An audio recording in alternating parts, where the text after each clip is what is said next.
Quand t'as peur, tu t'isoles, tu souffres, tu vis à moitié ta vie, tu te sens seul. Alors balance ta peur, ta vulnérabilité et ta force.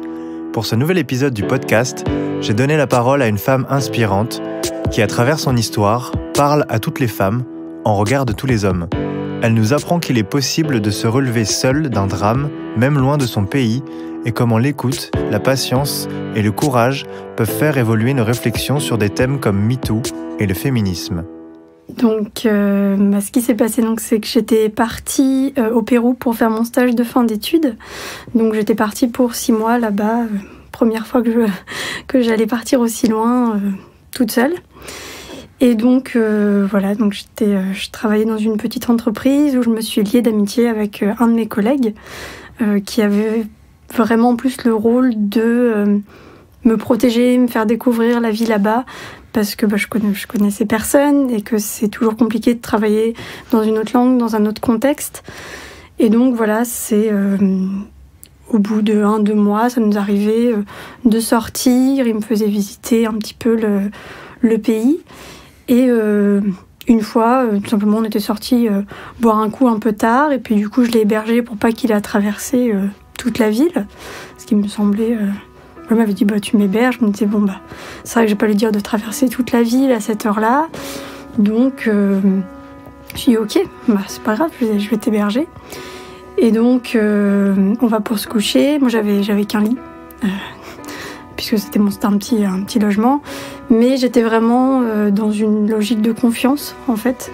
Je me disais comme on héberge un pote en se disant écoute, je vais pas te laisser dormir dans la rue. Et du coup, donc on va pour se coucher, il commence à se rapprocher de moi. Je me dis ok, quiproquo, ça peut arriver. Je lui dis non, on en reste là. Il me dit oui, pas de souci, etc. Sauf qu'après, il a continué. À chaque fois, je lui disais non, mais ça suffit. C'était bien clair que je voulais pas. Et donc ça, c'est allé de plus en plus loin. Et donc, il a fini par me violer.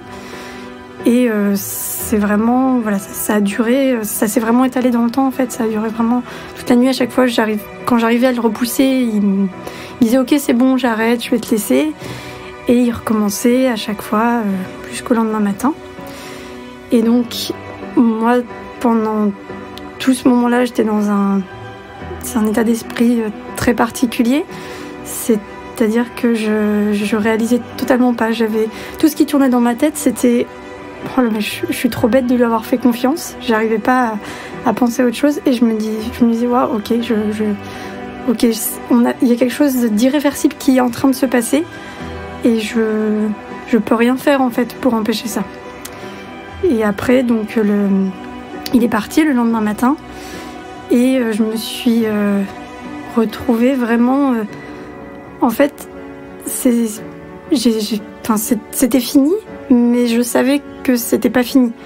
C'est-à-dire que là, je me retrouvais dans une situation où je disais maintenant, comment je vais faire pour continuer à vivre ? Comment ça va se passer ? Moi, c'était un de mes collègues, c'était donc un dimanche matin. Je me réveille le dimanche matin, je me dis ok, lundi, je retourne au travail, je vais aller dans vraiment une petite entreprise, je vais voir ce collègue qui m'a violée et je dois tenir le coup. Comment on fait dans ces cas-là ? Donc c'était vraiment, ça me dépassait totalement. J'en ai parlé à une amie, qui m'a tout de suite, qui m'a beaucoup soutenue, qui en fait me disait si t'as besoin de rentrer en France maintenant, je t'aiderai à trouver une excuse, on inventera une histoire pour expliquer ton retour. Mais moi si je rentrais, en fait j'abandonnais mon diplôme, il fallait que je redouble, etc. Je voulais pas lui laisser ça. Donc je me suis dit non, je vais tenir bon en fait. Et donc il y a eu toute une première période où lui travaillait encore dans l'entreprise. Et en fait je l'ai compris plus tard, mais donc j'étais totalement dissociée parce que je le voyais tous les jours. En fait j'étais encore confrontée à sa présence. Et donc en fait j'avais des réactions que je comprenais pas, c'est-à-dire que je plaisantais avec lui et je comprenais absolument pas pourquoi. Ça j'ai compris après avec le recul qu'en fait le cerveau face à ça, c'est impossible en fait de voir quelqu'un avec qui on a été amis comme quelqu'un qui a commis un crime le cerveau il gère pas. Alors du coup il passe de l'un à l'autre, donc des fois je l'évitais totalement, des fois je parlais quand même avec lui et je comprenais pas pourquoi. Donc il y a eu cette période-là, et puis après en fait il est parti de l'entreprise, donc déjà ça m'a permis un petit peu de prendre un certain recul par rapport à tout ça. Donc moi j'étais psychologiquement, j'étais totalement épuisée déjà, je passais mon temps à dormir, c'était vraiment, j'avais de l'énergie pour rien, je me sentais totalement vide. Je me reconnaissais plus en fait. Moi j'étais quelqu'un avant de très joyeuse, très enthousiaste, très enjouée, très sociable. Et là en fait soit je me sentais mal, soit je me sentais rien du tout. Et j'avais des cauchemars aussi, mais c'est des cauchemars, c'est pas des cauchemars juste où on se réveille en se disant bon j'ai pas très bien dormi. C'est des cauchemars avec une angoisse qui vous poursuit toute la journée. Et c'était vraiment, dès que je faisais un cauchemar, je savais que j'étais épuisée pour 2 ou 3 jours. Et puis voilà, donc j'avais tout ça. J'avais à l'époque un copain à qui j'en ai parlé qui a très mal réagi. C'est-à-dire qu'il il a eu des propos très violents et je pense qu'il était dépassé en fait par la situation. Mais face à son incapacité à m'aider, il s'en est pris à moi en fait. Ça aussi, on a mis du temps à le comprendre après, mais donc c'était compliqué, je me sentais pas soutenue par lui. Sur place, j'en avais parlé à personne. Et donc, en fait, j'ai passé tout ce temps à essayer de masquer le fait que ça allait pas, à mentir à la plupart de mon entourage en essayant d'expliquer oui, je suis fatiguée juste parce que le contexte est fatigant, mais je parlais jamais vraiment de ce qui s'était passé. Il y a eu un moment aussi où quand même se poser la question qu'il fallait que je fasse un dépistage, que je sache, mais surtout que c'était quelqu'un après qui m'a expliqué par son parcours, il y avait quand même des risques potentiels. Et au début, j'étais incapable d'affronter ça. Je me disais, je vais aller au labo, je vais m'écrouler, je peux pas attendre le résultat, tout ça, c'est pas possible. Donc j'ai mis du temps, mais j'ai fini par y aller. Heureusement, pour moi, tout était négatif, donc il n'y a pas eu de conséquences à ce niveau-là. Et puis, donc en fait, c'était au mois de juin, et moi, je restais au Pérou jusqu'à fin octobre. Donc il me restait encore pas mal de temps sur place. Puis, donc, voilà, j'ai tenu bon, mais c'est vraiment... Même avec le recul, des fois, je me dis, mais comment j'ai fait ? Ça me paraît surréaliste, parce que quand je me souviens de la vie là-bas, j'ai eu quelques moments, un petit peu des jours où ça allait un peu mieux, mais sinon le reste du temps, c'était une espèce de... Tout était difficile, en fait. J'ai dans cette espèce de souffrance permanente. Et je savais pas, en fait, si j'allais m'en sortir. Je me disais, est-ce qu'un jour, je vais me sentir comme j'étais avant ? Est-ce que je vais être de nouveau insouciante ? Est-ce que je vais être de nouveau joyeuse ? Je me disais, est-ce qu'un jour, j'aurai de nouveau des relations sexuelles ? Parce que ça me paraissait, mais vraiment, la dernière chose que je voulais faire dans toutes les activités possibles sur Terre. Je me disais, est-ce que je pourrais faire confiance de nouveau à un homme ? Enfin, je me disais, après ça, je sais pas.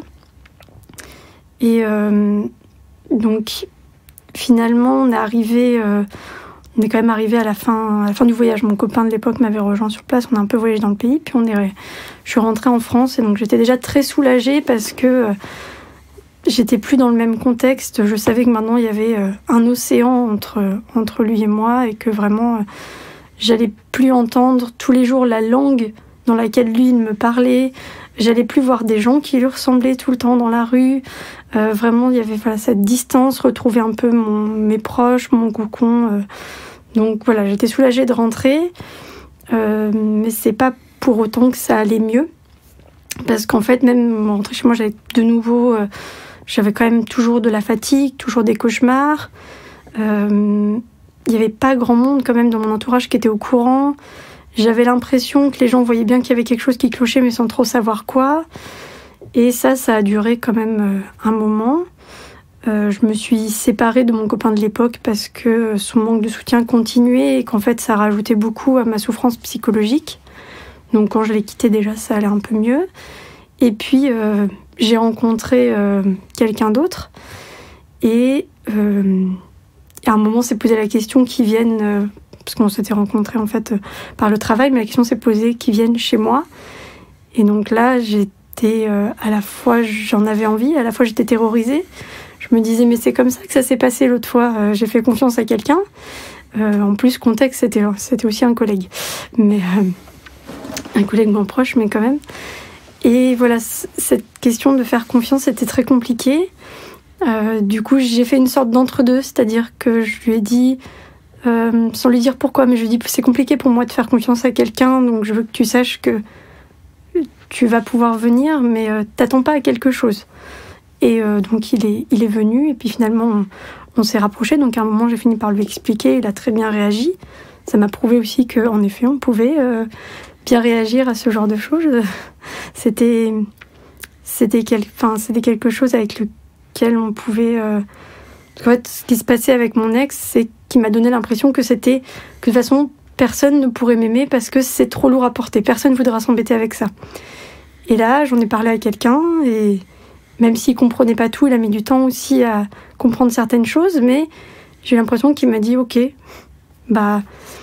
c'est chacun ses problèmes et ça va bien se passer quand même, et ça s'est bien passé quand même. Mais il y avait ce côté, est-ce que d'accord, il y a des amis, je peux leur en parler, mais c'est pas pareil, on n'est pas dans la même relation. Mais alors pour être en couple avec quelqu'un, est-ce que c'est pas trop lourd à porter? Donc il y avait vraiment cette crainte. Et puis donc voilà, le temps passé, c'est déjà 1 an que c'était arrivé. Mais quand même, il y avait des choses qui allaient toujours pas. J'avais toujours des blocages sur le plan sexuel. J'avais des phases dépressives que je comprenais clairement que c'était lié à ça, puisque j'avais pas ça avant. Mais où pendant une semaine, ça allait pas du tout, sans que rien ne se soit passé de spécial. Et donc, je me suis traînée ça encore pendant un moment, et vers... octobre, novembre, donc ça fait un peu plus d'1 an.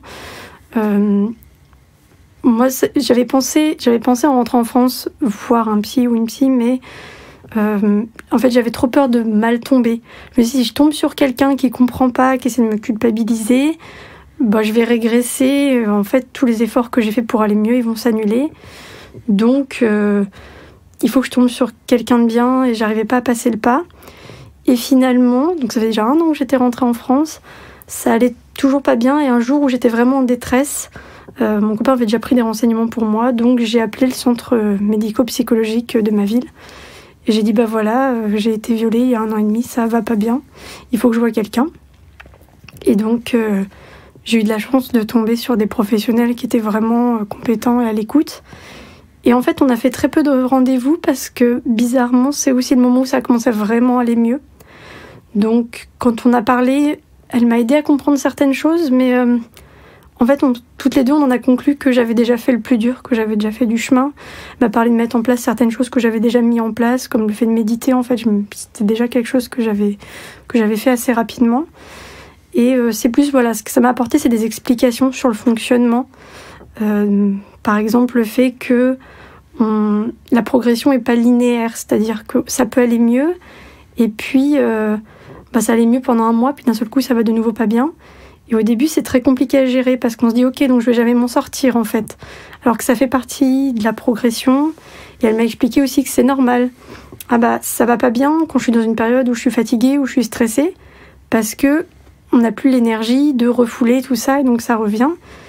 Et d'avoir ces clés de fonctionnement, en fait, je suis repartie en sentant que finalement, peu importe ce qui allait arriver, j'avais les outils maintenant. Je disais, ok, je sais que peut-être il y aura d'autres moments difficiles, mais je sais aussi que c'est que des moments à passer. Et donc voilà, à partir de là, c'était pas totalement résolu, mais j'avais les outils pour affronter ce qui restait encore de gravé dans ma mémoire, dans mes comportements. Ok. Waouh. Tu la connais hyper bien, ton histoire.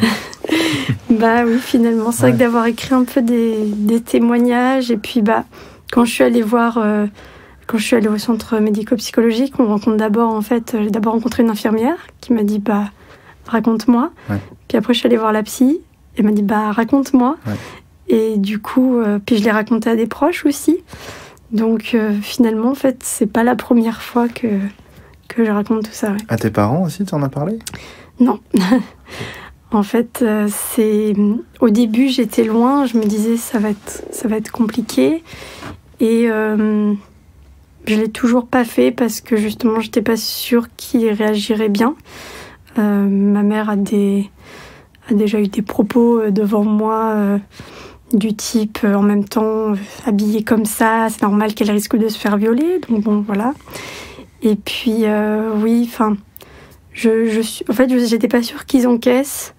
Et finalement, je m'étais débrouillée sans. Et maintenant, je me dis que si je leur disais maintenant, ils seraient peut-être blessés que je leur ai pas dit avant. Donc, pour le moment, je suis dans une optique de...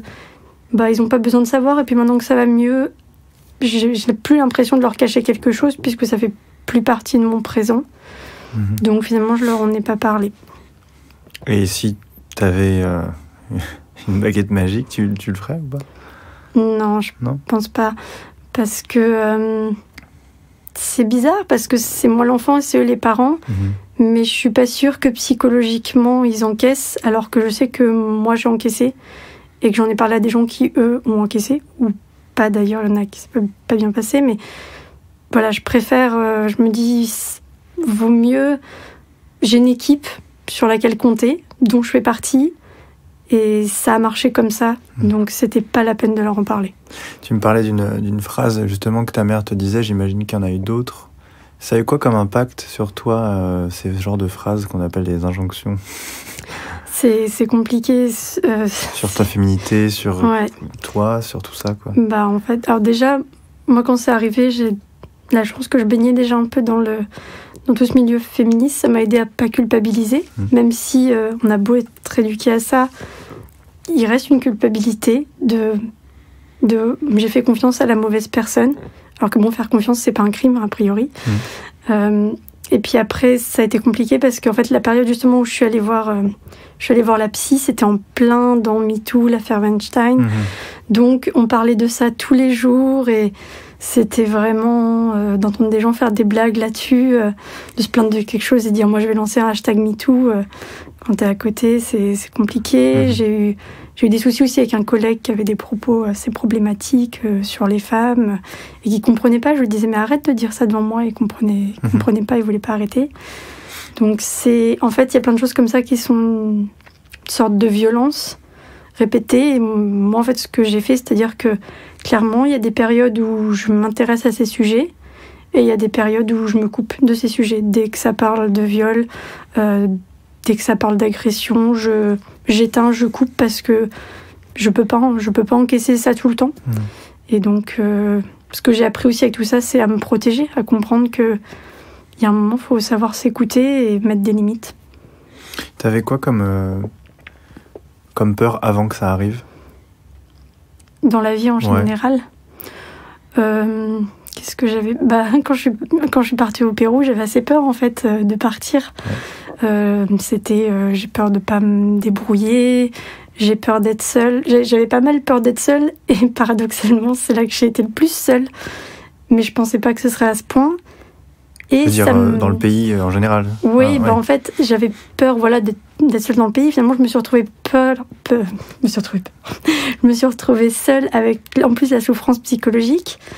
Donc encore plus seule que tout ce que j'aurais pu craindre. Et paradoxalement, maintenant, je suis plus OK avec le fait d'être seule. Parce que justement, j'ai traversé ça.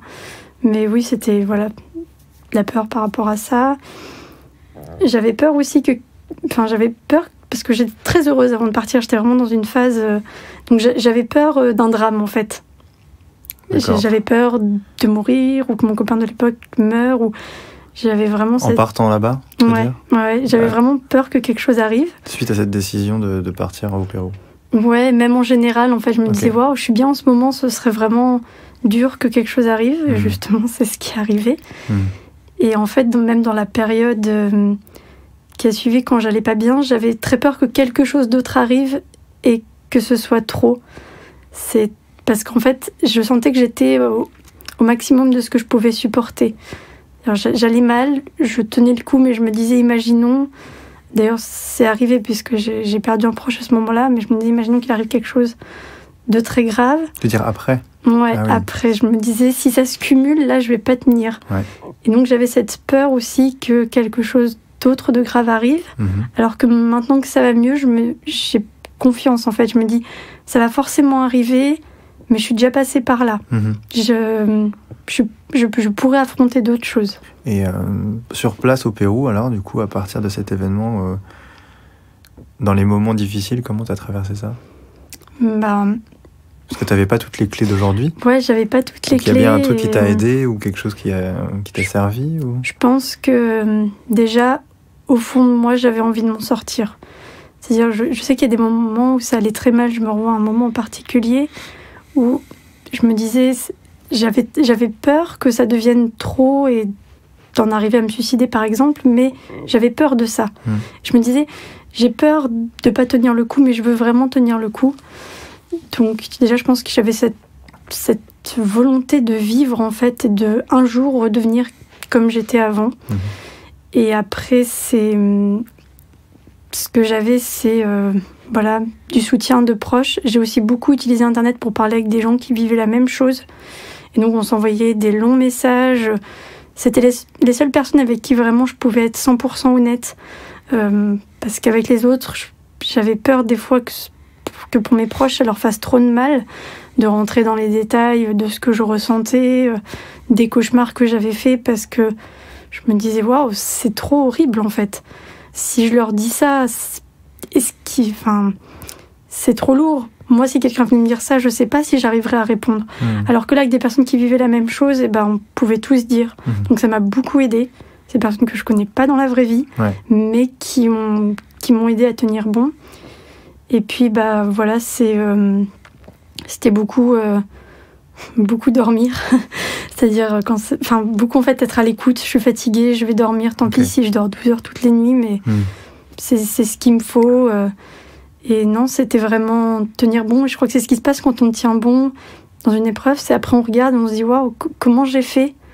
On ne sait pas trop, mais c'est un peu au jour le jour.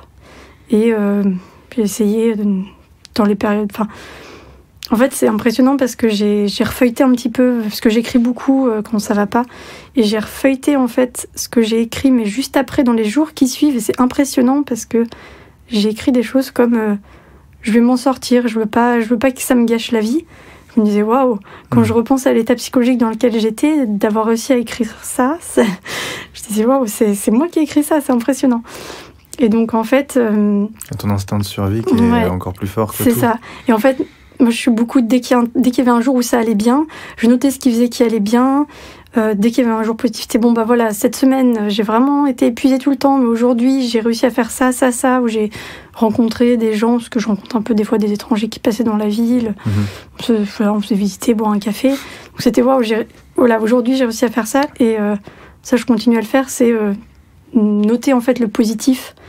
Et donc, même quand je rechutais, je disais, mais c'est pas grave, j'ai rechuté, mais quand même, la semaine dernière, j'ai vécu une bonne journée. Ça veut dire qu'il y en aura d'autres.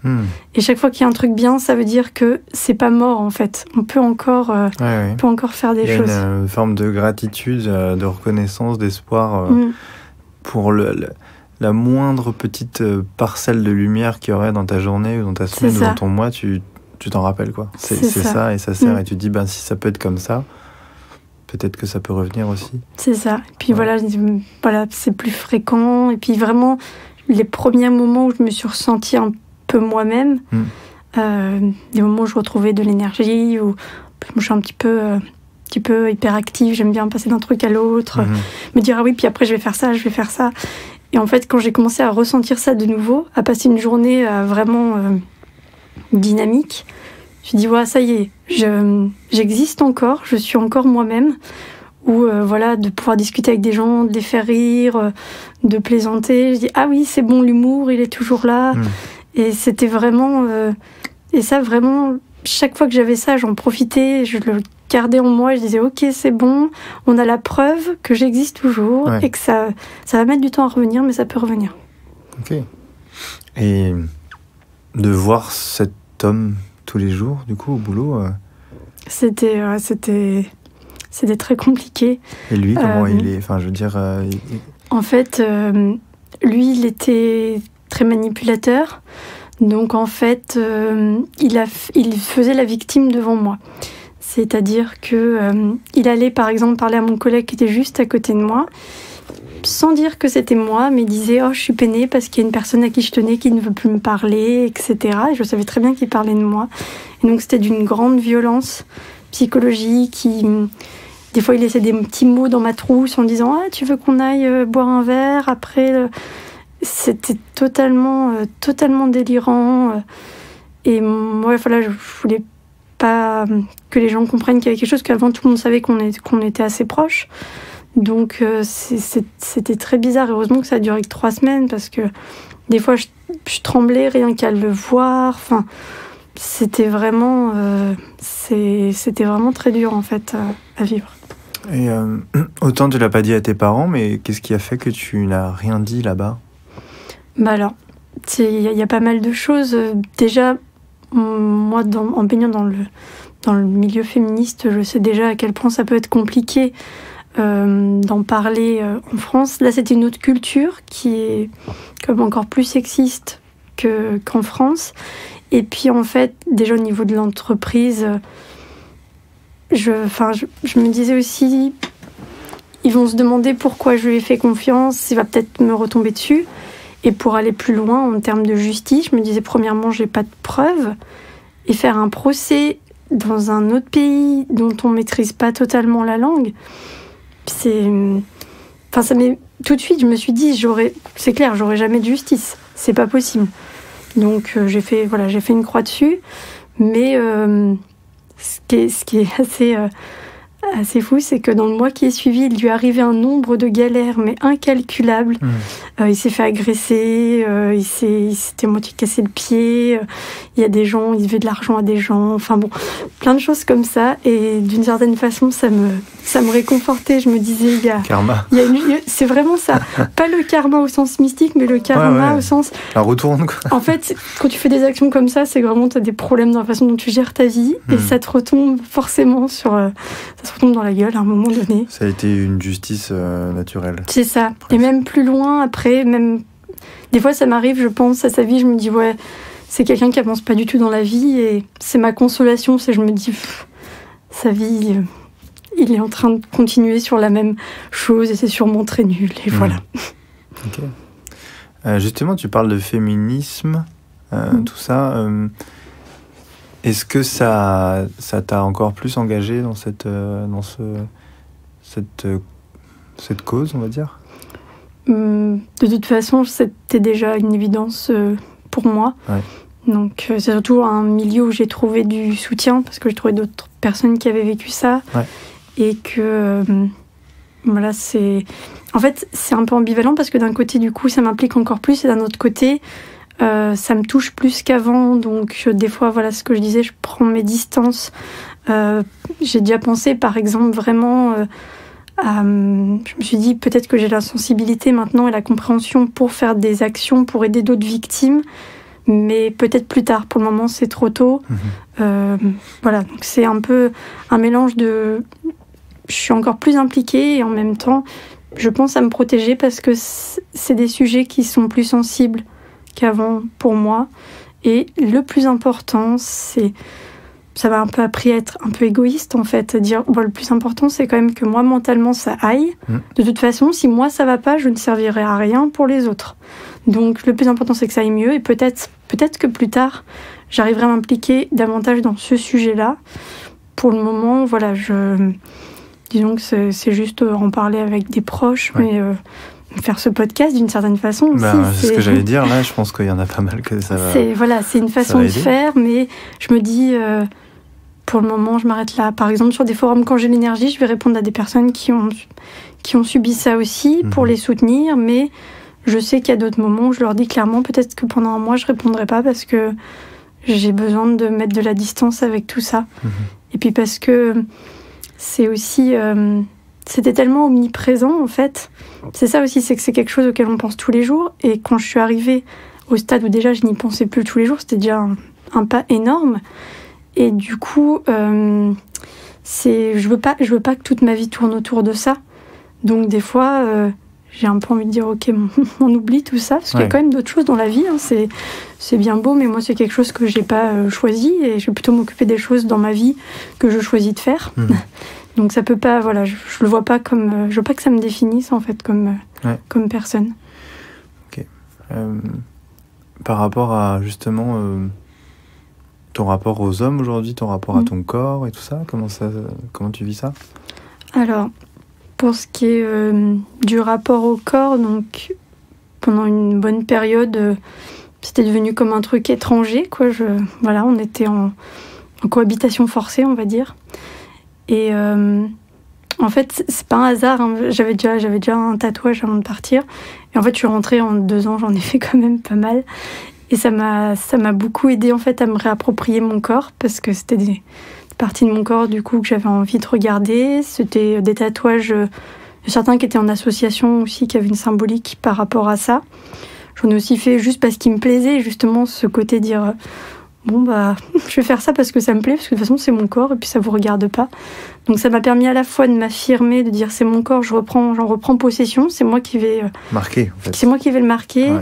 Et puis esthétiquement en fait, du coup comme j'aime bien prendre des photos, je prenais des photos avec mes tatouages et je les ai partagés aussi sur Instagram, et ça m'a fait du bien en fait pour me réapproprier, me voir de nouveau, dire ok en fait ce corps il est bien, en plus maintenant il est bien décoré.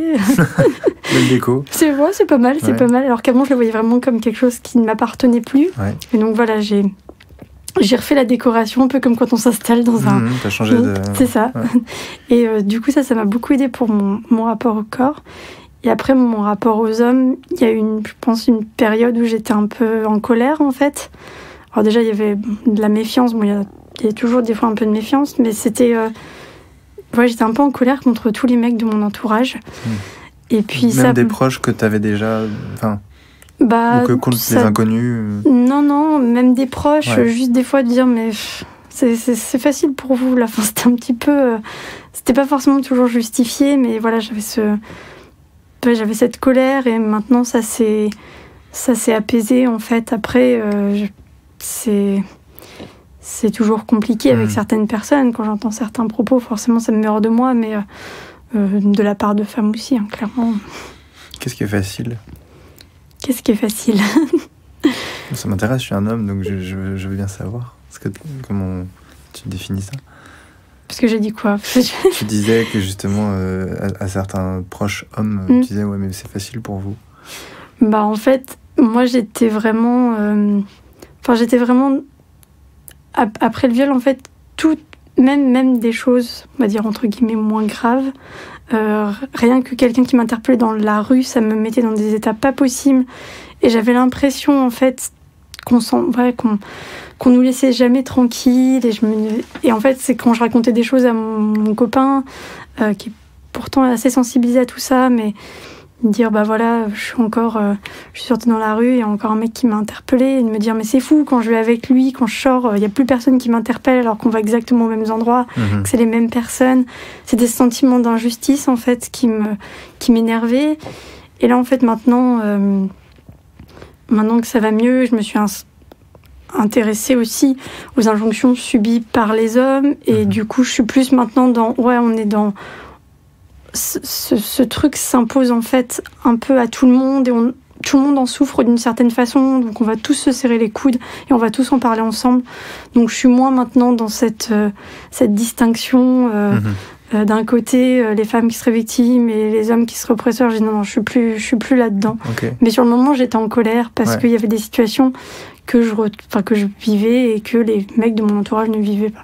C'est vrai que si on creuse pas le sujet du féminisme et de tous ces événements, de l'extérieur, si on s'y intéresse pas vraiment, ça peut vraiment passer pour effectivement ce que tu disais, cette dichotomie assez basique, les femmes victimes et les hommes persécuteurs. Puis la douleur augmente ce ressentiment, et justement une fois qu'elle s'est apaisée, en fait... Toi tu te rends compte justement avec ton vécu et avec t'as certainement ton mec ou quoi, dans ces discussions que... c'est plus complexe que ça, que c'est pas si noir ou blanc, et qu'il n'y a pas les gentils et les méchants. Oui, c'est ça. Puis dire, voilà, c'est... En fait, ces injonctions, elles nous posent des problèmes à tous, qui sont pas de même nature, mais c'est c'est les deux faces d'une même pièce. Et donc, en fait, ça va ensemble. J'ai beaucoup avancé en écoutant le podcast The Boys Club de Mademoiselle. Ouais. Et j'ai trouvé ça super intéressant. Je disais, ok, alors nous, on a ce côté-là, mais du coup, eux, ils ont l'autre côté. Et c'est tout aussi embêtant. Va, ouais. Et aussi de comprendre certains mécanismes. Dire, mais les mecs sont comme ça parce qu'aussi, ils sont comme ça avec nous parce qu'on leur met en avant des valeurs qui ne sont pas des valeurs de respect. Alors forcément, ça peut pas marcher, en fait. Ça se nourrit mutuellement, en fait. Ouais. C'est ça. Il y a une co-responsabilité des deux côtés. C'est ça. Je me suis dit, en fait, oui, c'est tout un système. Et eux sont pas sexistes parce qu'ils sont réveillés en disant, ouais, on va être sexiste, hein, ça va être sympa. Non, c'est le résultat de choses qu'on impose, de rôles qu'on nous donne. Et voilà, c'est comme dans une pièce de théâtre. Le méchant est méchant parce qu'on lui a donné le rôle du méchant. Alors qu'en fait, le mec est sympa. Voilà, c'est un acteur, c'est lui qui joue, il est sympa. C'est ça. Bah, je le vois un peu comme ça. C'est ok, ouais. Donc, on leur a donné ce rôle-là, on nous a donné ce rôle-là. Donc c'est pas tant l'identité des gens, mais plus les rôles que tout cet environnement et ce conditionnement. C'est ça. Et qu'il faut blâmer les rôles et pas blâmer les gens qui jouent le rôle. Parce qu'un rôle, on peut en sortir et c'est normal que ça mette du temps. Et qu'en fait, il faut juste en discuter pour voir comment on va sortir de nos rôles, en fait. En tant que femme qui a vécu ça,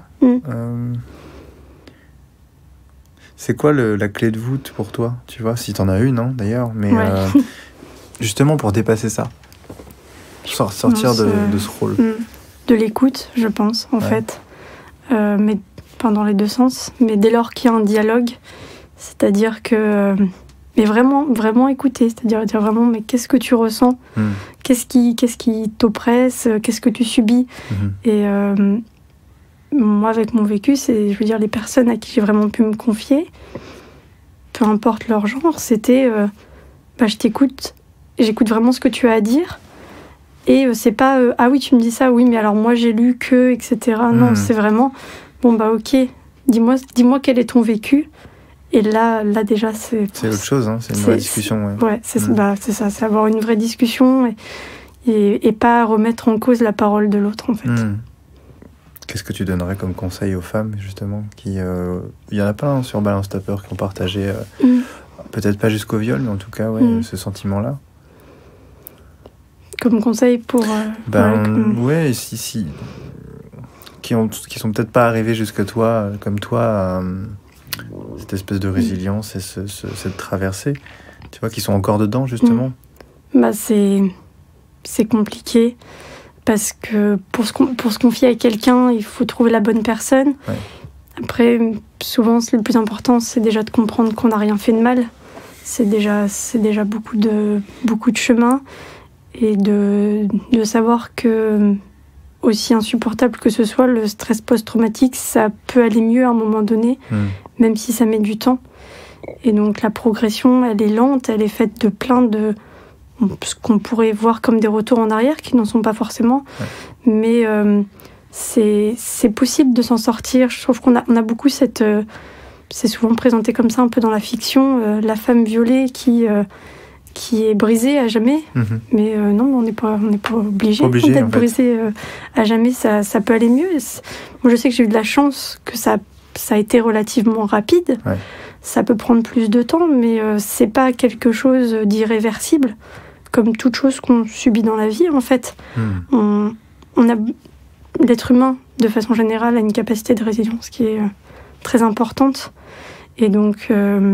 voilà, ça met du temps, mais on peut s'en sortir.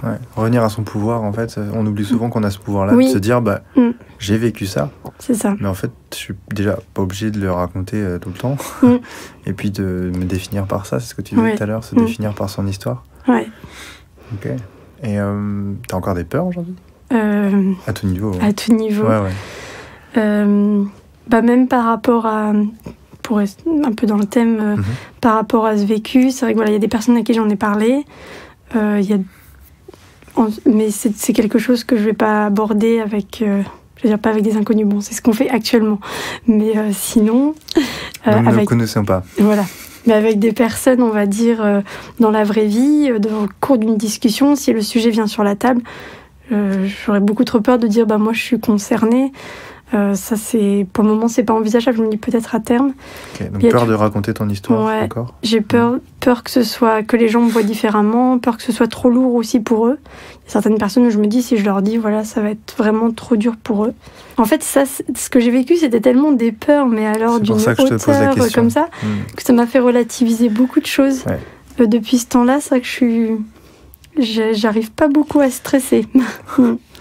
Oui, enfin bon, ça m'arrive quand même. Ce que je te disais quand on discutait avant, pour le boulot, j'ai fait du direct, donc sur une radio avec des questions des auditeurs, et j'étais morte de trouille. Ah, elle est humaine, elle a encore des peurs. Oui. J'ai vraiment flippé. Ok. Pour terminer, j'avais une question à te poser que je ne pose jamais d'habitude. Ah.